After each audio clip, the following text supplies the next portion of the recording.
கர்த்தர் நல்லவர், ஆண்டவரும் இரட்சகருமாகிய இயேசு கிறிஸ்துவின் இனிதான நாமத்தில் உங்கள் யாவரையும் அன்போடு கூட நான் வாழ்த்துகிறேன். இந்த நல்ல ஒரு ஆராதனை வேளையிலே வந்திருக்கிற உங்களோடு கூட கர்த்தர் பேச போகிறார். இங்கு உங்களுக்கு பிரசங்கிக்கப்படுகிற வார்த்தைகளை தயவு செய்து செவி கொடுத்து கேளுங்கள். இது கர்த்தர் என்னோடு பேசுகிற வார்த்தை என்று முழு இருதயத்தோடு இதை நம்புங்கள்.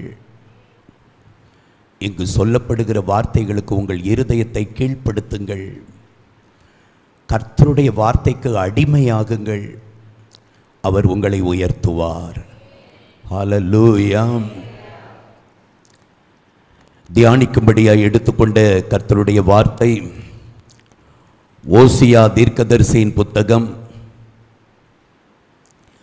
அதனுடைய 7ஆம் அதிகாரம் 11ஆம் வசனத்தை வாசிக்க கேட்போம்.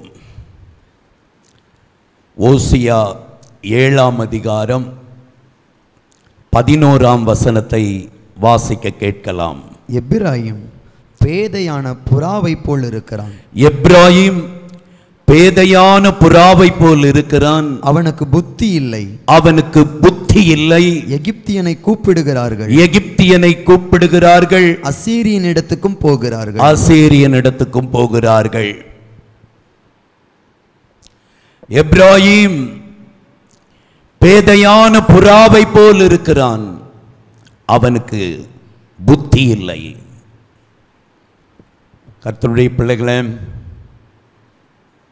சில 1000 வருடங்களுக்கு முன்பாக இஸ்ரவேலின் வீழ்ச்சியை கண்டு மனம் நொறுங்கிய நிலையில் தீர்க்கனாகிய ஓசியா என்கிற தம்முடைய தாசனை கொண்டு இஸ்ரவேல் ஜனங்களோடு கர்த்தர் பேசிய வார்த்தைகளை நான் உங்களுக்கு கோடிட்டு அழுத்தமிட்டு காட்டி கொடுத்து, நீங்களும் அவர் பக்கமாய் திரும்பும்படி வார்த்தையின் மூலமாய், இந்த பிரசங்கத்தின் மூலமாய் உங்களுக்கு உதவி செய்ய விரும்புகிறேன்.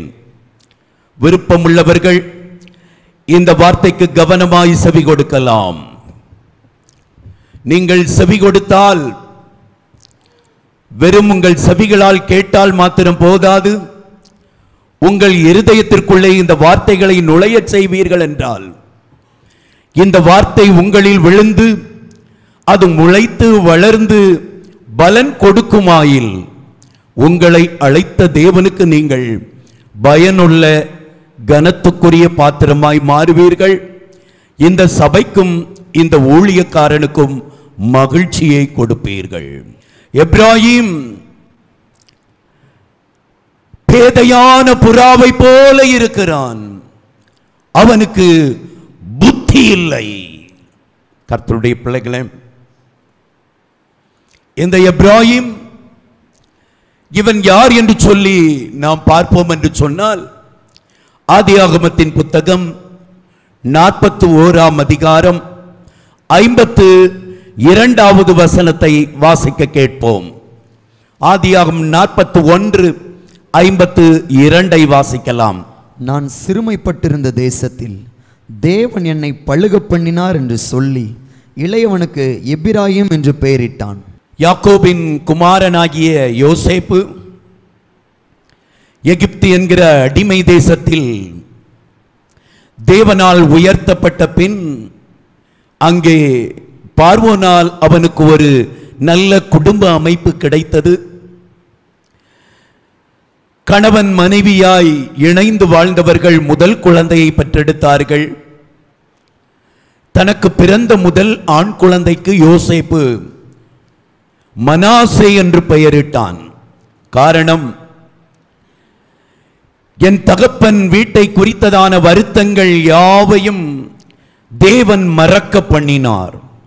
என் இருதயத்தில் இருந்த வேதனை, என் இருதயத்தில் இருந்த காயங்கள் எல்லாம் ஆறி போகும்படியாய், மகிழ்ச்சியை கொடுக்கும்படியாய் இந்த மகனை எனக்கு கொடுத்தார் என்று சொல்லி மூத்த மகனுக்கு மனாசே என்று பெயரிட்டார்.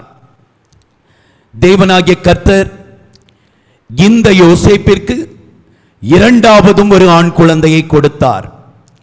தனக்கு பிறந்த இரண்டாவது ஆண் குழந்தைக்கு அந்நிய தேசத்தில், நான் சிறைப்பட்டு வந்த தேசத்தில், நான் ஒடுக்கப்பட்ட தேசத்தில், நான் குற்றம் சுமந்த தேசத்தில் என் தேவன் என்னை பலுக பண்ணினார் என்று சொல்லி தன் பெருக்கத்தின் அடையாளமாய் கர்த்தர் தனக்கு கொடுத்த இரண்டாம் ஆண்மகனுக்கு எப்ராயிம் என்று பெயரிட்டு கர்த்தரை மகிமைப்படுத்துகிறான். கர்த்தருடைய பிள்ளைகளே, இந்த மனாசே, எப்ராயிம் இவர்கள் வளர ஆரம்பிக்கிற நாட்களிலே யாக்கோபு தன் குமாரர்களோடு இந்த எகிப்திற்கு புறப்பட்டு வருகிறார். அதுவரையிலும் யோசேப்பின் குடும்பம் மாத்திரம் எகிப்தில் இருந்தது. இப்பொழுது யோசேப்பின் முழு குடும்பமும், யாக்கோபினுடைய அத்தனை குமாரர்களும் குடும்பத்தோடு எகிப்துக்கு வருகிறார்கள். யாக்கோபின் நாட்கள் முடிவுக்கு வருகிற போது, யாக்கோபின் மரண நாள் நெருங்கிய பொழுது, வேதம் சொல்லுகிறது, ஆதியாகமத்தின் புத்தகம் 48ஆம் அதிகாரம் அதன் முதல் வசனத்தை பார்ப்போம் என்றால், அங்கே யாக்கோபு மரண தருவாயில் இருக்கிறார் என்கிற செய்தியை யோசேப்பு கேள்விப்பட்டு தன் 2 குமாரர்களையும் அழைத்து கொண்டு தன் தகப்பன் இருக்கிற வீட்டிற்கு, அந்த எகிப்தில் அவர்களுக்கு கொடுக்கப்பட்டிருந்த கோசேன் நாட்டிலே அந்த வீட்டிற்கு, தன் தகப்பன் இருந்த அந்த வீட்டிற்கு தன் 2 பிள்ளைகளோடு தன் தகப்பனை காணும்படியாய் புறப்பட்டு போகிறான்.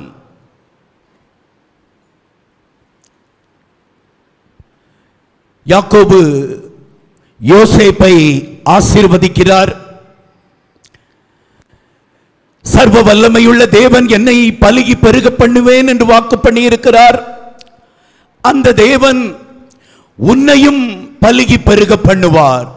ஆகவே உன்னுடைய 2 குமாரர்களையும் என் குமாரர்களாய் ஏற்றுக்கொள்ளுகிறேன் என்று சொல்லி யோசேப்புக்கு பிறந்த மனாசே, எப்ராயிம் என்கிற 2 பிள்ளைகளையும் யாக்கோபு தன் குமாரராய் இணைத்து தன் பிள்ளைகளுக்குரிய சுதந்திரத்தை தன்னுடைய பேர பிள்ளைகளாகிய மனாசேக்கும் எப்ராயிமுக்கும் கொடுத்தான். அது கர்த்தரே செய்த காரியம். ஹல்லேலூயா. இதெல்லாம் உங்களுக்கு தெரியும்னு நினைக்கிறேன். தெரியாவிட்டாலும் தெரிந்து கொள்ளுங்கள். யோசேப்பு என்கிற கோத்திரத்திற்கு பதிலாக மனாசே, எப்ராயிம் என்கிற 2 கோத்திரங்கள் இஸ்ரவேலின் கோத்திரத்திலே இணைக்கப்பட்டது. காரணம், யாக்கோபு தன்னுடைய குமாரர்களுக்கு பிறந்த எந்த பிள்ளைகளுக்கும் கொடுக்காத ஒரு உரிமையை, சுதந்திரத்தை, முக்கியத்துவத்தை யோசேப்பின் 2 பிள்ளைகளுக்கு கொடுத்தார். மற்ற பிள்ளைகளுக்கு கிடையாது. யாக்கோபு அதை தெளிவாய் சொல்லுகிறார். நான் வரும் முன்பாக இந்த எகிப்தில் பிறந்த உன் 2 குமாரர்களும் என்னுடைய குமாரர்கள்.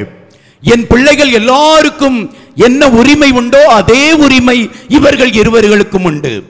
ஆனால் இதற்கு பின்பு பிறக்க போகிற பிள்ளைகளுக்கு அது வழங்கப்படாது என்பதை உறுதியாய் சொன்னார். கர்த்தருடைய பிள்ளைகளே, இப்படி யோசேப்பின் குமாரர்களாகிய மனாசே, எப்ராயிம் என்று சொல்லக்கூடிய இந்த இருவரையும் யாக்கோபின் மூலமாய் தேவன் ஆசீர்வதித்தார்.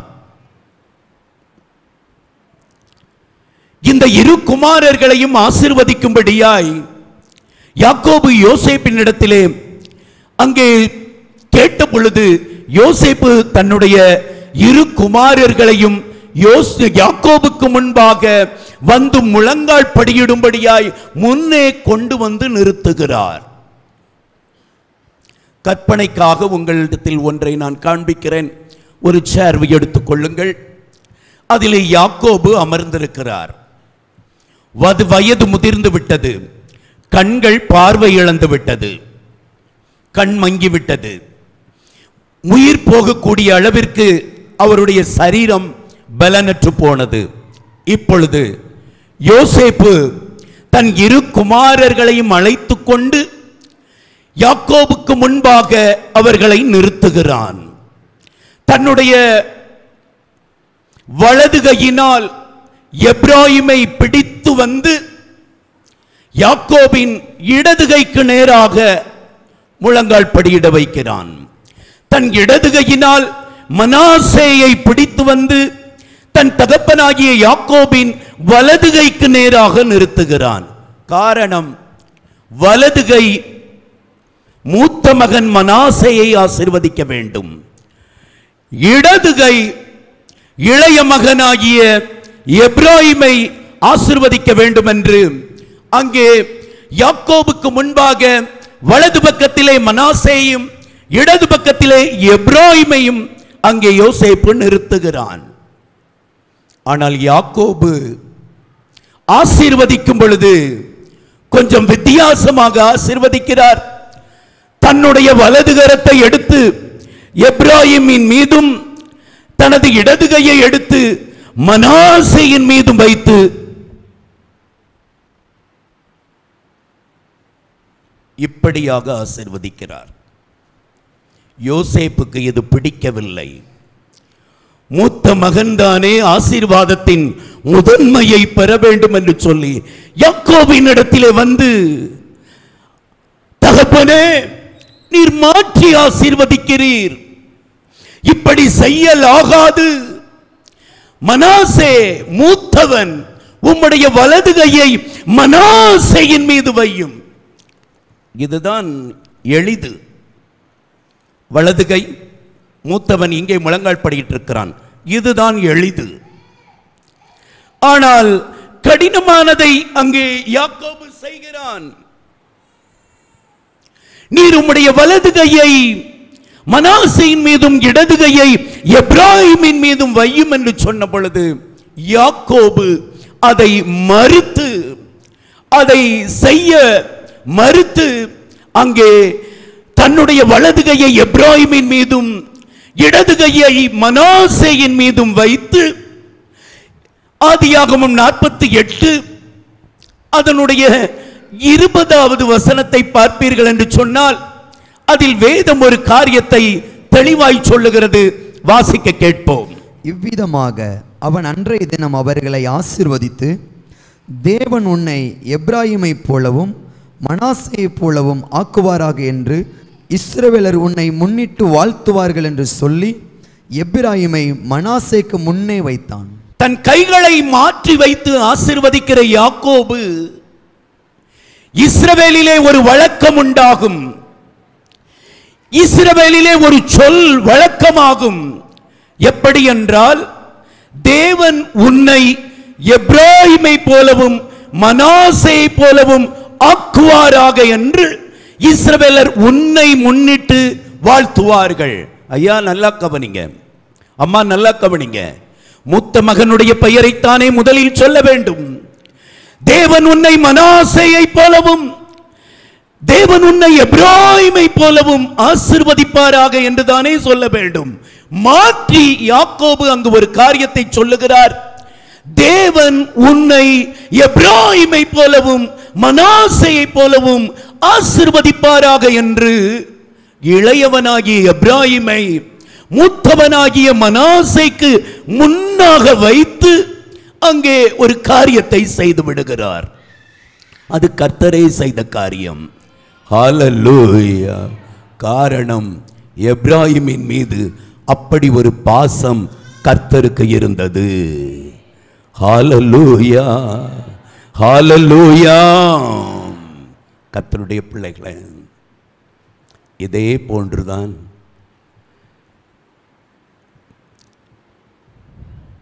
மாம்சத்தில் யூதர்களாயிருந்த இஸ்ரவேலர்களாயிருந்தவர்கள் புறக்கணிக்கப்பட்டு பிரஜாதிகளாயிருந்த நாம் கர்த்தருக்கு முன்பாக முன்னிலைப்படுத்தப்பட்டிருக்கிறோம். ஹல்லேலூயா. ஆமாங்க, ஆமா. எப்ராயிமின் சிறு பிராயத்திலிருந்தே தேவனுக்கு எப்ராயிமின் மீது அழுத்தமான ஒரு பாசம், அவன் மீது அவ்வளோ அக்கறை, அவனிடத்தில் அவ்வளவு அதிகமான அன்பு காட்டினார். ஆனால் இந்த எப்ராயிமின் கோத்திரம் பலுகி பெருகி அங்கே அவர்கள் அதிகமாக ஆரம்பித்த பொழுது தன்னை நேசித்த கர்த்தரை மறந்து போனார்கள். தன்னை முன்னிலைப்படுத்தின கர்த்தரை மறந்து போனார்கள். ஆகவேதான் தீர்க்கன் மூலமாய் புலம்புகிறார். ஓசியா 7ஆம் அதிகாரம் அதனுடைய 11வது வசனத்தில், எப்ராஹிம் அவன் பேதையான புறாவை போல இருக்கிறான், அறிவில்லாமல் போனான்.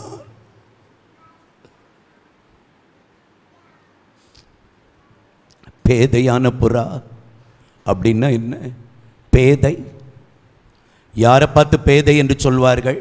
அறிவில்லாதவர்கள். நம்ம பாசையில சொன்னா முட்டாள். தேவனால் கனத்திற்குரியவனாய் அழைக்கப்பட்ட எப்ராஹிம் இப்பொழுது முட்டாளாகிவிட்டான். சபையே, நீங்கள் அறிவுள்ளவர்களாய் கர்த்தரை ஆராதிக்க வந்திருக்கிறீர்களா, அல்லது பேதையானவர்களாய் இங்கே வந்திருக்கிறீர்களா? கர்த்தரை குறித்த அறிவு இன்றைக்கு சபையில் இல்லை. கர்த்தரை குறித்த ஞானம் இல்லை. ஆகவேதான் வேதம், ஜெபம், தேவனோடுள்ள உறவு, அதில் கவனமே இல்லை. நீ பேதை. கர்த்தர் உன்னை நேசித்தபடியினால் தான் உன்னை இழுத்து இந்த சபைக்குள்ள கொண்டு வந்தார். கர்த்தர் உன்னை நேசிக்கிறபடியினால் தான் உனக்கு சத்தியத்தை கொடுத்து, உனக்கு பரிசுத்தத்தை கொடுத்து, பரிசுத்த ஆவியை கொடுத்து, உன்னை பரலோகத்தின் பாத்திரமாய் உருவாக்கும்படியாய் இந்த சபைக்குள்ளே இழுத்து கொண்டு வந்திருக்கிறார். ஆனால் நீயோ பேதையாய், அறிவில்லாதவனாய் அலைந்து தெரிந்து கொண்டிருக்கிறாய். அந்த ஓசியா 7ஆம் அதிகாரம் 11வது வசனத்தில் பார்ப்போம் என்று சொன்னால், அறிவில்லாத இந்த எப்ராஹிம் என்ன செய்கிறான் என்று பாருங்கள். அவன் எகிப்தியனை கூப்பிடுகிறான், அசீரியன் இடத்திற்கு போகிறான். உலக பிரகாரமாய் ஒரு காரியம் என்றால் எங்கன்னாலும் நீங்க ஓடுறீங்க. யாரை பார்க்க வேண்டும் என்றாலும் நீங்கள் அடித்து புரண்டு ஓடுவீர்கள். ஒரு நாள் பார்த்தால் போதாது என்று 2 நாளும் போகிறீர்கள். திரும்பி திரும்பி அந்த நபரிடத்திலே, அந்த காரியத்திற்காய் அவரிடத்திலே அனுதினமும் நீங்கள் தொடர்பு கொள்கிறீர்கள். ஆனால் மேலான ராஜ்யத்தை உங்களுக்காய் உருவாக்கி வைத்திருக்கிறாரே, அவரோடு கூட உறவு இருக்கிறதா? அவரிடத்தில் பேசுகிறீர்களா? அவர் பேச நீங்கள் கேட்கிறீர்களா? அதற்கு முக்கியத்துவம் கொடுக்கிறீர்களா? கர்த்தரை பின்னிலைப்படுத்தி இந்த உலகத்தை முன்னிலைப்படுத்தி ஓடுகிற விசுவாசியே, நீ ஒரு பேதையான புறா என்று கர்த்தர் சொல்லுகிறார். புறா அது சமாதானத்திற்கு ஒப்பிட்டு காண்பிக்கப்படுகிற ஒரு பறவை. அது மாத்திரமல்ல, பரிசுத்தத்திற்கு ஒப்பனையாக்கப்பட்ட ஒரு பறவை. புறா தன்னுடைய ஜோடி மரித்து விட்டென்றால், ஆண் புறாவாய் இருந்தாலும் சரி, பெண் புறாவாய் இருந்தாலும் சரி, தன் ஜோடி புறா மரித்து விட்டது என்றால் வாழ்நாள் எல்லாம் மற்ற ஜோடி இணையை வைத்துக்கொள்ளவே செய்யாது. புறா அவ்வளவு கண்ணியமான பறவை. ஆகவே அது பரிசுத்தத்திற்கு ஒப்பனையாய் சொல்லப்பட்டிருக்கிறது. இயேசு ஞானஸ்நானம் பெற்று கரையேறிய பொழுது இந்த புறாவின் ரூபத்தில் பரிசுத்தாவி வந்து இறங்கினார் என்று வேதம் சொல்லுகிறது. காரணம், பரிசுத்தாவியானவர் ஒரு மனிதனுக்கு பரிசுத்தத்தையும் சமாதானத்தையும் கொடுக்கிறவர். ஹல்லேலூயா. கர்த்தருடைய பிள்ளையே, உன்னை ஒரு புறாவாய் கர்த்தர் அழைத்தார். பரிசுத்தமாய் வாழும்படியாய், உன் வாழ்க்கை சமாதானமும் மகிழ்ச்சியும் உள்ள வாழ்க்கையாய், மகிழ்ச்சி நிறைந்ததாய் காணப்படும்படியாய் உன்னை இந்த சபைக்குள்ளே கொண்டு வந்தார். ஆனால் நீயோ பேதையான புறாவாய் போய்விட்டாய். கூப்பிட வேண்டியவரை பார்த்து கூப்பிடவில்லை, போக வேண்டியவரிடத்தில் போகவில்லை. எங்கெல்லாமோ ஓடுகிறோம், எதற்கெல்லாமோ ஓடுகிறோம், தேவ சமூகத்தை நாடவில்லையே.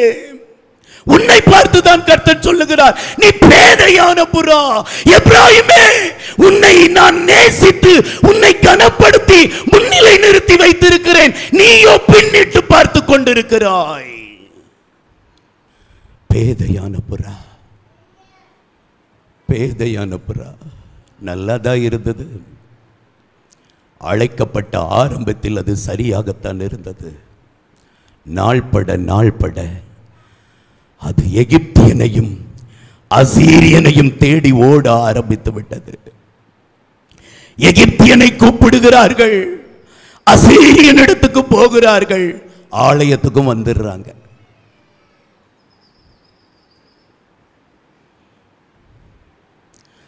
கர்த்தர் தெய்வமானால் கர்த்தரை ஆராதியுங்கள், இல்லைன்னா விட்டுட்டு ஓடிருக்க. அங்கிட்டும் போவேன், இங்கிட்டும் வருவேன், அங்கிட்டும் போவேன், அதுக்கும் பார்ப்பேன், எதுக்கும் பார்ப்பேன், கொஞ்சம் மந்திரவாதிகிட்டையும் போவேன், ஏன் அங்கே போய் கொஞ்சம் தண்ணியை எரிஞ்சது அந்த திருநீரை போடுறது, எதெல்லாம் பார்ப்பேன், இங்கேயும் வருவேன்னு ஓடியே போயிரு. நீ கோவப்பட்டாலும் பரவாயில்ல, நீ சர்ச்சுக்கு வந்து வேஸ்ட்டு, உன்னை கர்த்தர் ஆசீர்வதிக்க முடியாது, நீ பரலோகம் வந்து சேர்ந்துக்கிடவும் மாட்ட. பேதையான புறாவாயிராதே, கர்த்தர் பக்கமாய் திரும்பு, சரியாய் திரும்பு. தேவனிடத்தில் வருகிற நீ எப்படி தேவனை தேட வேண்டுமோ அப்படிப்பட்ட உணர்வுள்ள இருதயத்தோடு தேடு. பரிசுத்தமுள்ள தேவன், பரிசுத்தத்தோடு ஆராதி. அன்பு நிறைந்த தேவன், உன் இருதயத்தில் அன்பாய் நடந்துக்கோ. யாரையும் மன்னிக்க முடியலை, இந்த ஆளுக்கிட்டெல்லாம் பேச மாட்டேன், இந்த ஆளுக்கிட்ட சேர மாட்டேன், இவங்களை மூஞ்சிலே முழிக்க மாட்டேன், ஓடிய போயிரு. சபைக்குள்ள இருக்காத, உன்னால வேஸ்ட், இந்த சபை கெட்டு போயிடும். இருதயத்தில் இருமாப்பையும் இருளையும் கசப்பையும் பகைமையும் வச்சுக்கிட்டு நீ பரலோகத்துக்கு வந்துருவியோ? நீ வேஸ்ட்ங்க, புண்ணியமே கிடையாது, உன் ஜீவியம் வேஸ்ட். அன்புள்ள தெய்வத்தை அன்பு நிறைந்த இருதயத்தோடு தேடு. அவர் சொல்லிட்டு போயிருக்கிறாரு, உன்னிடத்தில் அன்பு கூறுவது போல பிறனிடத்திலும் அன்பு கூறுவாயாக, எல்லோரையும் நேசி.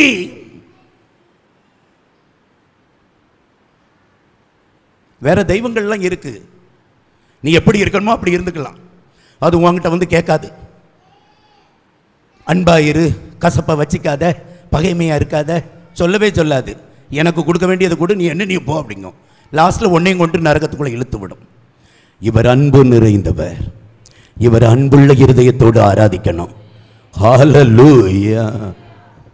பேதையாயிராத, பேதையாயிராத. ஓசியாவின் புத்தகம் 5ஆம் அதிகாரம் அதனுடைய 3வது வசனத்தை வாசிக்கலாம். எப்ராயிமை நான் அறிவேன், இஸ்ரவேல் எனக்கு மறைவானதல்ல. எப்ராயிமே, இப்பொழுது நீ சோரம் போனாயே, இஸ்ரவேல் தீட்டுப்பட்டதே. எப்ராயிம், அவன் சோரம் போனான். இப்போது ஆரம்பத்தில் ஓடி ஓடி வந்தான், ஆரம்பத்தில் நெருங்கி நெருங்கி பழகினான், இப்போ சோரம் போய்விட்டான். சபையே, சோரம் போகாத. சோரம் போன நிலையில் வந்திருக்கிற சகோதரனே, வாலிபனே, சகோதரிய, வாலிப பிள்ளையே, கர்த்தருக்கு துரோகம் செய்யாத, சோரம் போகாத. அவர் உன் நித்திய மணவாளன், அவருக்கு துரோகம் பண்ணாத, அவரோடு சேர்ந்துரு. வேற எங்கேயும் ஒட்டிக்காத, வேற எங்கேயும் ஒட்டிக்காத. நீ கனத்துக்குரிய பாத்திரமா மாறணும்னா அவரோடு ஒட்டி நில், அவரையே சார்ந்து நில். ஒருவேளை ஆண்டவரை மறந்து ஓடிக்கொண்டிருக்கிற நிலையில் வந்திருப்பீர்கள் என்று சொன்னால் இன்னும் அவர் அழைக்கிறார். சோரம் போன எப்ராயிமே, என்னிடமாய் திரும்பு, திரும்பு, திரும்பு, கர்த்தர் பக்கமா திரும்பு. ஆண்டவரை நேசி, அவருடைய பாதைக்கு திரும்பு, உன்னை ஒப்புக்கொடு, உன் இருதயத்தை தாழ்த்து, அவர் மீது உள்ள அன்பினால் உன் இருதயத்தை நிரப்பு. உலகத்துக்கு முக்கியத்துவம் கூடாத, உன் வேலைக்கும் உன் பணத்துக்கும் உன் தொழிலுக்கும் உன் வியாபாரத்துக்கும் உன் குடும்பத்துக்கும் முக்கியத்துவம் கொடுத்து ஓடுறியே, கர்த்தர் பக்கமா திரும்பு. ஆண்டவருக்கு நேரம் கொடு, அவரை நீ சுமந்து கொண்டு திரி.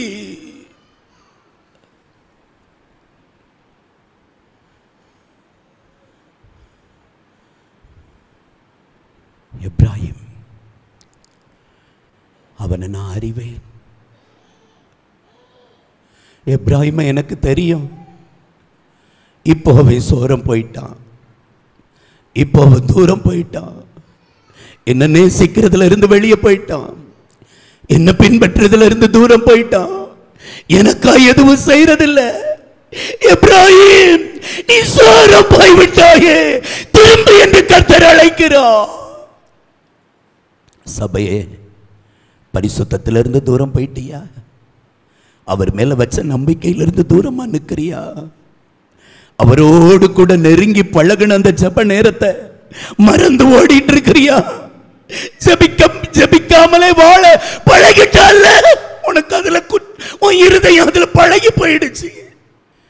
விலையேறப்பட்ட புத்தகம், இந்த புத்தகத்தை படிக்கலைங்கிற உணர்வும் இருதயத்துல இல்லாம போயிடுச்சுல்ல. இந்த புத்தகத்தை புரட்டி பார்க்க உனக்கு நேரம் இல்லாம போச்சு.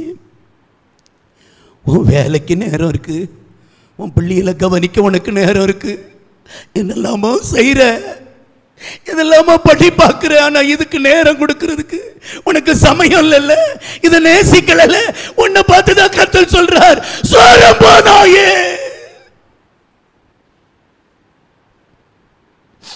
சபையை திரும்பு, திரும்பு. ஆவியானவர் இந்த அடியனுக்குள் இருந்து குமுறி கொண்டிருக்கிறார். அவருடைய பிரசன்னத்தில் நின்று கர்த்தருடைய ஆவியின் பலத்தோடு உங்களை பார்த்து கேட்கிறேன், சபையே, கர்த்தர் பக்கமா திரும்பி விடு.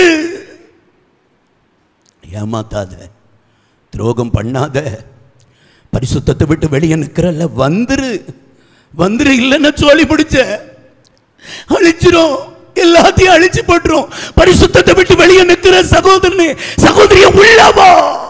தேவனோடு உறவில்லாமல் உலகத்தோடு ஓடிக்கொண்டிருக்கிற சகோதரா, சகோதரி, வெளியே நிற்காத, தாமதிக்காத, உள்ளவா. உன்னை அழைக்கிறார், உன்னை அழைக்கிறார். வா வா மகனே, இன்னும் நேசிக்கிறேன், இன்னும் நான் உன்னை வெறுக்கல. உள்ள வந்துரு, இந்த சிறகுகளுக்குள்ள வந்து அடைக்கலம் தேடிக்கோ. உலகம் அழிய போகுது, இந்த உலகம் ஒரு பேரழிவை சந்திக்க போகிறது. நீயும் உன் குடும்பமும் தப்பி பிழைக்க வேண்டும் என்றால் சோரம் போன நிலையை விட்டு திரும்பு என்று கர்த்தர் அழைக்கிறார். எப்ராஹிம், சோரம் போனாயே. ஓசியா 4:17 கர்த்தர் எப்ராஹிமை குறித்து இப்படி குமுறுகிறார். ஓசியா 4:17 வாசிக்கலாம். எப்ராஹிம் விக்கிரகங்களோடு இணைந்திருக்கிறான். யாரோட இணைஞ்சிருக்கிறான்? விக்கிரகம். விக்கிரகம்னா என்ன? தெய்வம் என்கிற பெயரில் ஜனங்களை ஏமாற்றி கொண்டிருப்பது ஒரு விக்கிரகம். வேலை வேலைன்னு ஓடுற பாரு, அதுதான் உனக்கு விக்கிரகம்.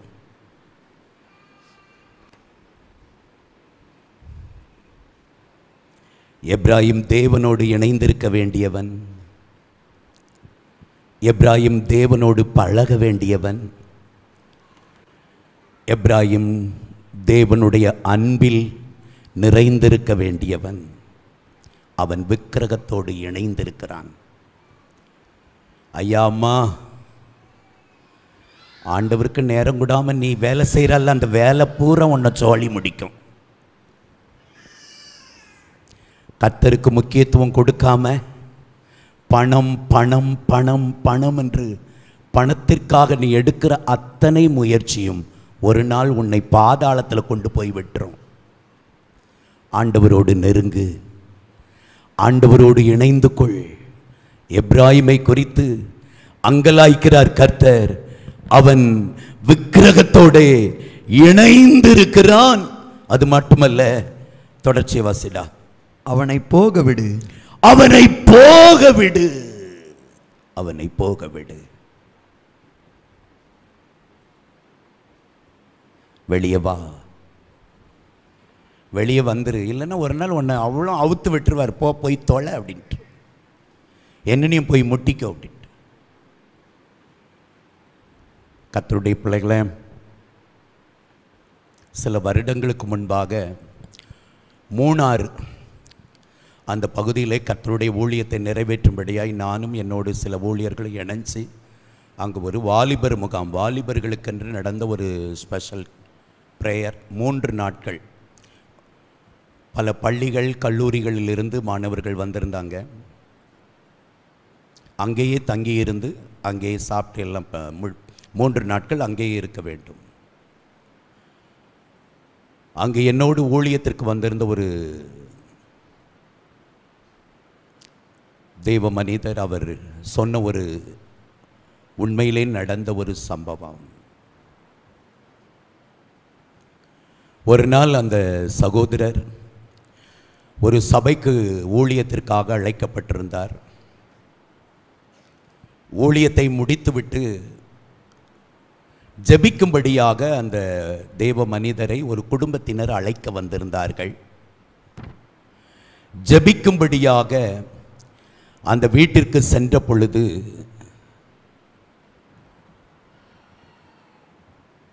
படுத்த படுக்கையாய் எலும்பும் தோளுமாய் இளம் வயதுள்ள ஒரு பெண் கட்டிலிலே படுத்திருந்தாள். இவளுடைய சரீர பலவீனத்திலிருந்து விடுதலை பெற வேண்டும், அதற்காக ஜெபியுங்கள் என்று சொல்லி அந்த குடும்பத்தினர் இந்த தேவ மனிதரிடம் சொன்னார்கள்.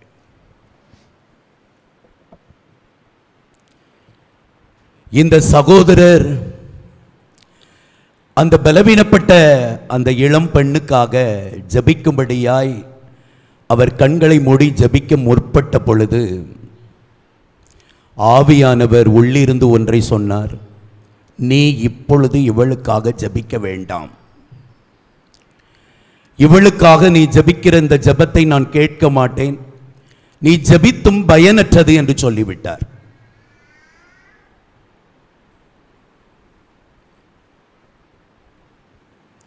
ஜெபத்தை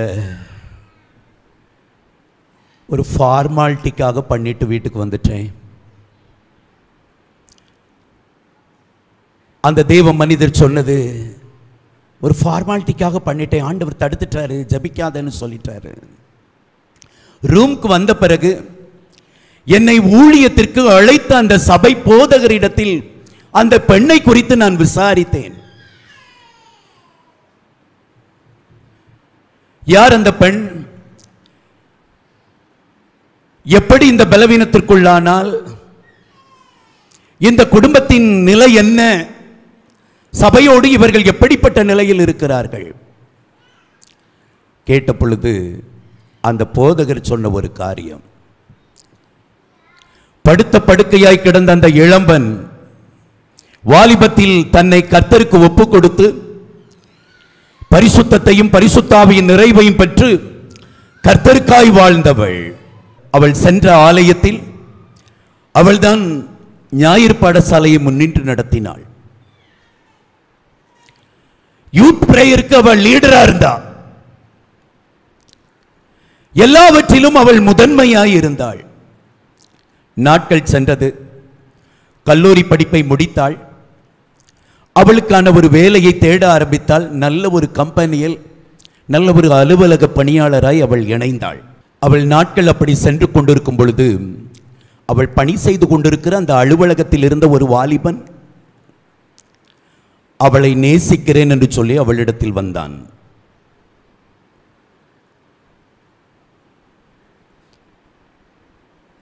ஜாக்கிரதையா இருங்க வாலிபர்கள், இப்படி தான் வரோம். பசங்களே, பொண்ணுங்க வருவா, நான் உன்னை காதலிக்கிறேன் அப்படின்னு வருவா. அவள் தான் உன் வாழ்க்கையை அழிக்கிறவா.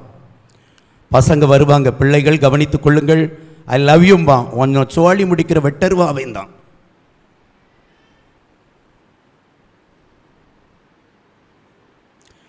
ஆரம்பத்தில் மறுத்தாள். கொஞ்சம் கொஞ்சமாய் அவன் உள்ளே நுழைய ஆரம்பித்து விட்டான். இப்பொழுது அவனுடைய காதலுக்கு இவள் அடிமையாகிவிட்டாள். நாட்கள் சென்றது. அவன் இல்லாமல் நான் வாழ முடியாது என்கிற நிலைக்கு செல்ல ஆரம்பித்தாள். இப்போ ஜெபம் குறைய ஆரம்பித்தது.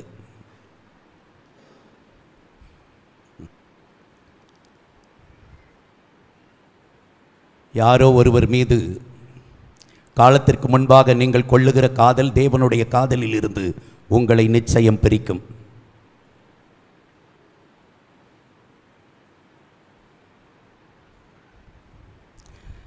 ஜெபம் பறந்தது, இருதயத்தில் உணர்வும் பறந்தது. உணர்வே இல்லாமல் போயிட்டு. இவள் ஜெபம் குறைந்தது, வேத தியானம் குறைந்தது. ஆமாம், வேலை நல்லா ஓடியது, சம்பளம் வந்தது, காதலும் கொடிகட்டி பறந்தது. காதல் திருமணம் என்கிற நிலைக்கு வந்தது. இரு வீட்டாரும் பேசினார்கள். இப்போதான் பிரச்சனை ஆரம்பித்தது. அவன் ஒரு விக்கிரக ஆராதனைக்காரன்.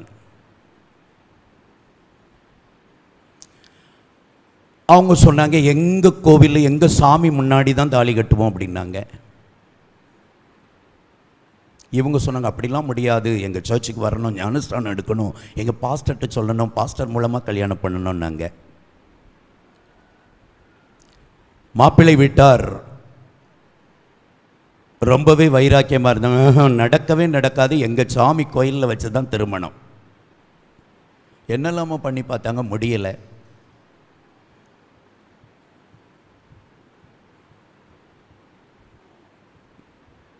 இப்போ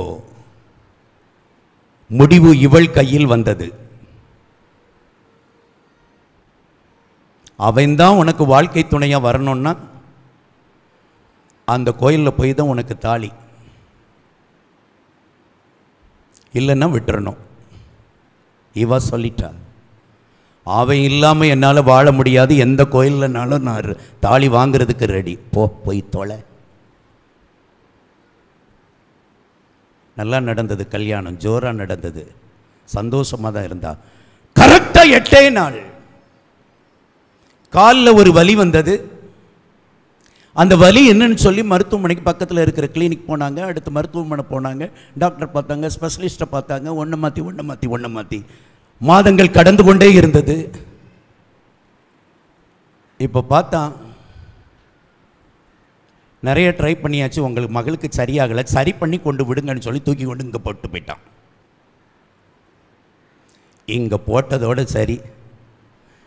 இப்போ அவள் படுறா பாடு, அவ்வளோ அவஸ்தை, மெடிசின், அவ்வளோ மெடிசின், ஒன்றுக்கு சரிப்படலை, படுத்த படுக்கையாக இருக்கிறாள்.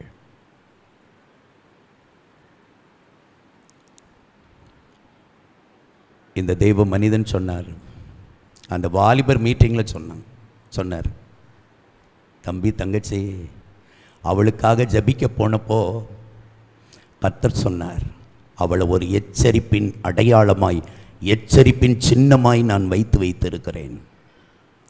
கர்த்தருடைய பிள்ளையே, சோரம் போயிடாத, மாட்டிக்குவ. எல்லாருக்கும் இறக்கம் கிடைக்கும்னு சொல்ல முடியாது. சிலர் சிக்கிக்கிடுவாங்க, சிலர் சிக்கிடுவாங்க, எழும்ப முடியாத ஆழத்தில் விழுந்துருவ. பிறகு ரத்த கண்ணீர் வடித்தால் தான் எழும்ப முடியும். எப்ராஹிம் அவன் சோரம் போய்விட்டான், என்னை மறந்து அந்நியர்களோடு ஐக்கியம் வைத்து ஓடிக்கொண்டிருக்கிறான், உலகத்தோடு ஒட்டி கொண்டான், விக்கிரகங்களோடு அவனுக்கு இணைப்பு இருக்கிறது.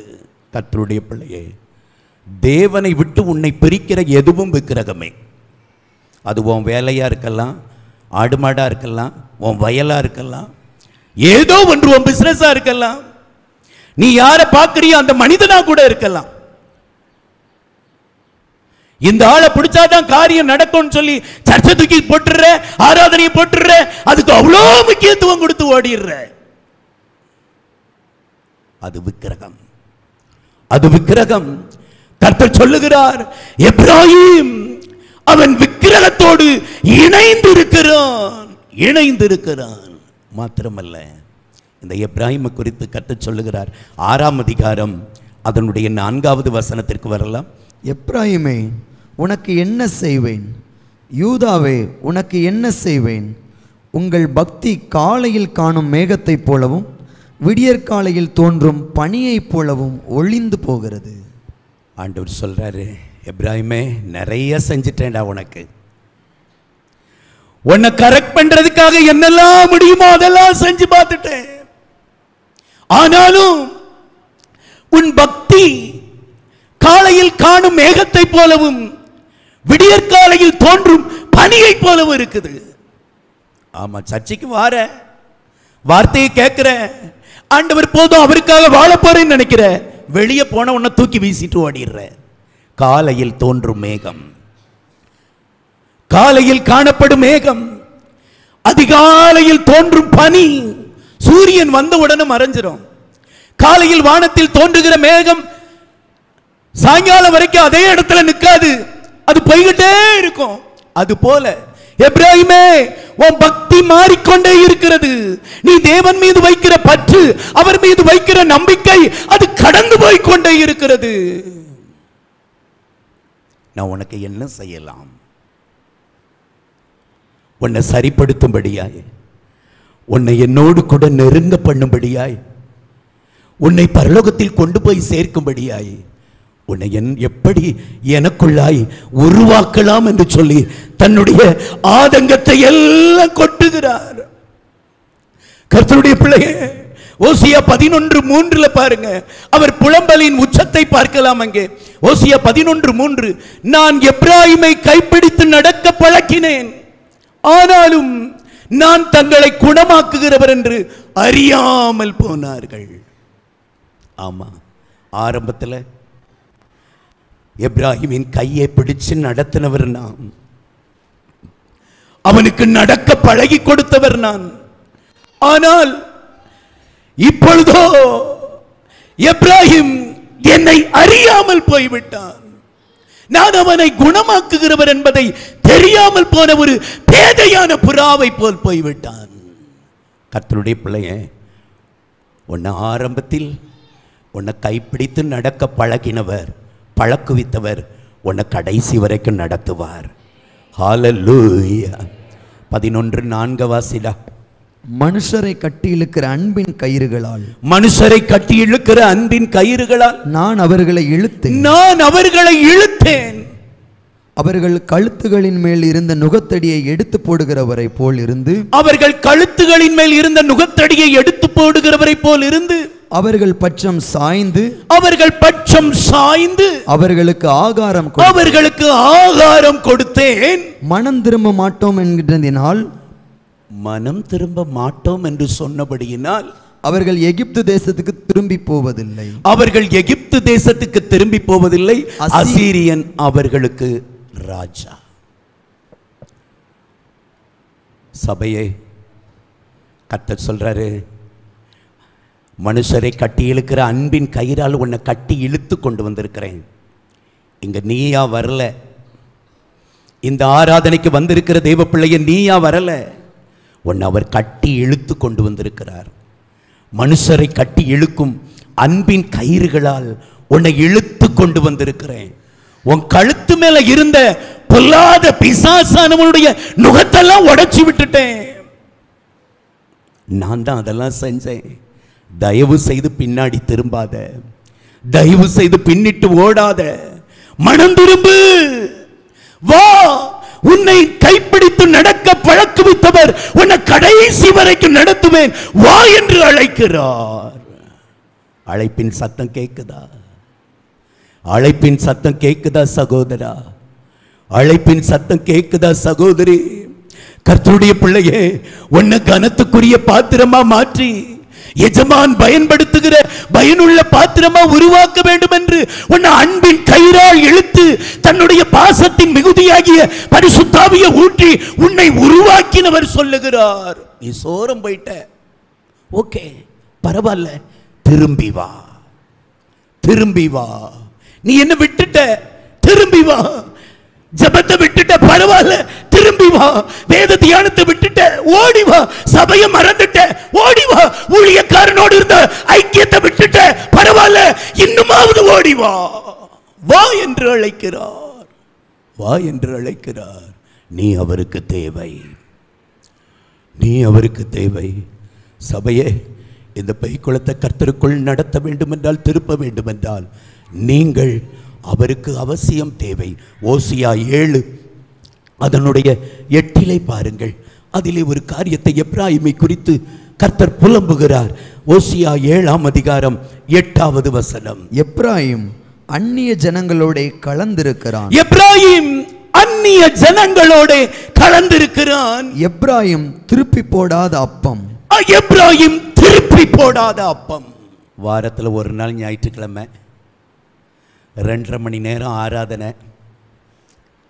கொஞ்சம் பிரசங்கம் நீண்டு போச்சுன்னா ஒரு 3 மணி நேரம், மிஞ்சி மிஞ்சி போனா அவ்வளோதான் ஆண்டவருக்கும் அவனுக்கும் உள்ள நெருக்கம். அது முடிஞ்சிருச்சுன்னா எப்ராஹிம் கர்த்தருடையவர்களோடோ கர்த்தரோடோ இணைவதே இல்லை. காரணம், எப்ராஹிம் திருப்பி போடாத அப்பம், திருப்பி போடாத அப்பம். கர்த்தருடைய பிள்ளையே, திருப்பி போடலைன்னா என்ன ஆகும்?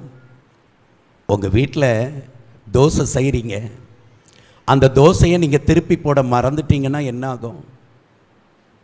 தோசையை நீங்கள் திருப்பி போடலைன்னா என்ன ஆகும்? அது சாப்பிட ஆகாது. ஹல்லேலூயா. திருப்பி போடாத அப்பத்தை நம்ம பாஷையில் சொல்லணும்னா அரவேக்காட்டு தோசை. இன்னைக்கு சபையில் அரவேக்காட்டு விசுவாசி அதிகமாயிட்டு. அதான் எழுப்புதல் இல்லையா.